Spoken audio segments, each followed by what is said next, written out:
Le 4 février 2025, l'exécutif mozambicain a approuvé un plan d'action pour les 100 premiers jours de gouvernance, détaillant les principales actions à entreprendre durant les 3 premiers mois de la période quinquennale 2025-2029. Cet exécutif a réaffirmé son engagement à mettre en œuvre ce plan. Lors d'une évaluation de son avancement, le gouvernement a mis en avant l'achèvement de plusieurs systèmes d'approvisionnement en eau, la construction d'infrastructures essentielles et l'allocation de fonds à 43 petites et moyennes entreprises à travers le pays. 54 jours après le début, nous pouvons partager les informations suivantes. 68 indicateurs sont conformes à plus de 50% et dans certains cas, les actions ont été réalisées à 100%. Il reste 18 indicateurs avec un taux de réalisation compris entre 25 et 49% et 10 indicateurs avec un taux de mise en œuvre inférieur à 24%.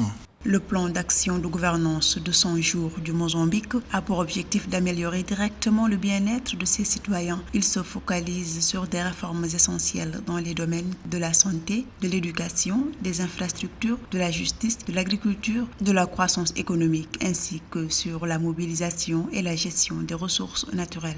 Certains éléments indiquent que ce plan est correctement mis en œuvre. Nous pouvons donc affirmer que le plan de 100 jours sera pleinement respecté, comme annoncé au début de son approbation.